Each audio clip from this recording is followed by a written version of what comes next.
My best friend's girlfriend got drunk, went insane and started calling us slurs, ripped stuff off our walls, and then started attacking us, so we called the cops on her and got her arrested, which puts us in the wrong according to her. A few months ago my best friend Mark, 27M, moved his girlfriend Heather, 25F, in with us. My wife, Cindy, 27F, and I, 26M, were okay with this. Mark and I have been friends since elementary school. Right before Heather moved in she got herself pretty drunk that ended in a screaming match with her sister and throwing things at Mark. We weren't too happy with this, but Mark said he talked to her, and she wouldn't get to that point again. Well, on to the story. 2 weeks ago we were all hanging out and having some drinks. Mark and Heather were going a little crazy but they're adults so whatever. Well, Cindy and I decided we were going to start on dinner since Heather was pretty unintelligible and it was like 9 p.m. Mark started also working on dinner so I hung out in the living room while Cindy went to our room. Heather goes into their room, then she comes back out and heads outside for like 20 minutes. I asked if she was good and got a small mumble. Heather comes back in, goes into the kitchen and then back into their room again. At this point Mark is done making their dinner and goes into their room. Mark comes out and sits with me in the living room and we are talking about my brother's upcoming bachelor party. We then hear banging coming from their room. Mark went to go check on Heather but she had blocked the door. He convinced her to open it and he went in. Heather starts screaming and yelling, continuing to slam things around. After about 10 minutes of hearing Heather yelling and Mark trying to calm her down I went in and told Heather she needed to calm down. She starts yelling some really weird and extremely racist things, that I won't put here. Heather is half Hispanic half African American BTW. She starts getting louder and tearing things off the walls. I told her she needed to go outside to calm down. She refused and started picking up their bed and slamming it down. I told her if she didn't stop we would call the cops so she could go calm down somewhere else and wasn't tearing things up. She just got louder and slammed the bed even more. I told Cindy to call the cops and tell them we needed Heather gone for the night. 2 cops show up and ask the 3 of us to step outside while they try and talk to Heather who just continues yelling. Then it gets a little quiet and I can see through our screen door I see Heather try punching one of the cops.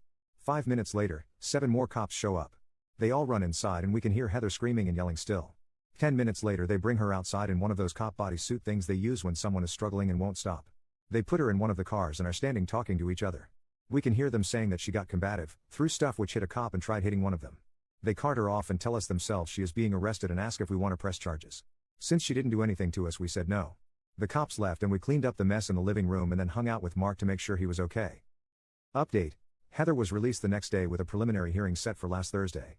We obviously spent so much time talking about what had happened. Mark said he was going to break up with Heather and spent that whole first week saying that.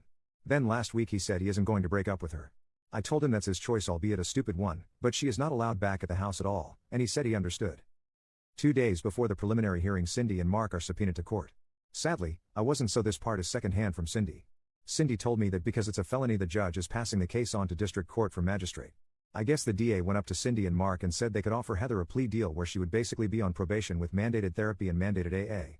Now whether the district judge accepts that is anyone's guess. I talked with Mark that night after I got off work and he said they had a long talk after that and are staying together but won't be attached at the hip. Mark also said Heather doesn't remember anything after we stopped hanging out. He has spent every day since then with her but that's his thing, so I don't really care. Cindy and I were out of town this past weekend and we noticed on our doorbell camera that her car was magically gone at the same time Mark's was gone. I confronted him and he insisted she never went inside, and our doorbell doesn't show she went in. Cindy and I talked and were ready to kick him out too. We had another talk last night and he is moving out because they are finding a place together. We also told Mark we wanted an apology even if Heather didn't think she deserved it. Heather has been telling Mark that she was trying to leave and go to her brother's. She walked outside the one time and came back in with nobody trying to stop her. She also said that I started a confrontation with her and that's why she went off the rails. I called BS because why would we try to stop her from leaving unless it was in a car, and we also asked how she knows this if she was supposedly so blackout that she doesn't remember anything. Mark claims he doesn't remember anything until after the cops left. Which is not true because we talked about what happened multiple times over the days after this occurred. He's just being an idiot and we won't be dealing with it anymore. Either way, both are moving out. Heather isn't allowed back except to get her stuff, and we will have an officer there when she is there.